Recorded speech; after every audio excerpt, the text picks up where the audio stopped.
حکومت ناحیه اسماعیل سامانه شهر دوشنبه روز 11 ینور خبر داد که کارمندانش وایه سیوم واکسن ضد کرونا ویروس را گرفتند. در برخی از مرکزهای سلامتی دوشنبه نیز به رادیوی آزادی تصدیق کردند که برای واکسن زنی وایه سیوم آمادگی گرفتند. مسئولین وزارت تندرستی گفتند برای متشکلانه آغاز کردن امکانی با وایه سیوم منتظر قرار ستاد جمهوری هستند.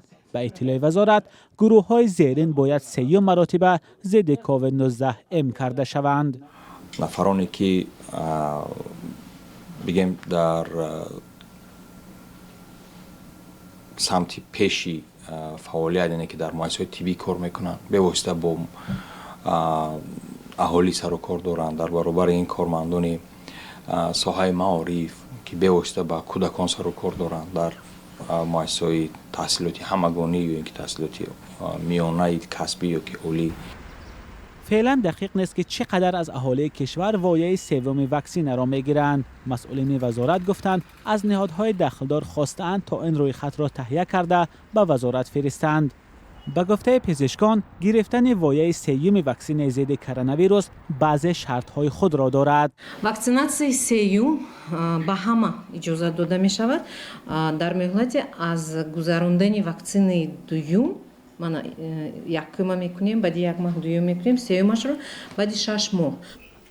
معرکه امگذرانی ضد کووید 19 در تاجیکستان ماه مارس سال گذشته آغاز شد. طبق آمار اخیر وزارت تندرستی تا این دم قریب 69% ساکنان از 18 سال بالا در کشور وایه یکم و 58% وایه دوم واکسن را گرفتند. هرچند شبهه و گمانها به این آمار وزارت همچنان باقی است. مسئولین وزارت باور دارند که برای امگذارانی با وایه سوم باز واکسن دریافت خواهند کرد.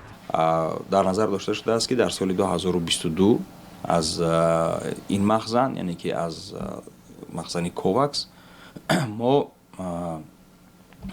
قریب زیاده از 1 میلیون وایه واکسن را انتظاریم و همزمان بانک عمومی جهانی در نقشه تطبیق لایحه خود اوید به مبارزه ضد کووید 19 در تاجیکستان 650,000 وایه واکسن مدرنا باید خریداری کرده در این 3 ماه اول بفرستد. بر اساس قرار ستاد جمهوری گرفتن واکسن ضد کووید 19 در تاجیکستان برای شخصان از 18 ساله بالا حتمی است. تاجیکستان تا این دم 5 نوع واکسن استرازنیکا، کوروناواک، مدرنا، سپوتنیک و فایزر دریافت کرده است. گروه‌های آسیب‌پذیر در حال با وایه سوم واکسن ضد کووید 19 ام می‌شوند که در 2 همسایه کشور تاجیکستان نوع کرونا ویروس اومیکرون ثبت شده است. مولا رجب یوسفی، نگار فضل‌الدین، آزادی دوشنبه.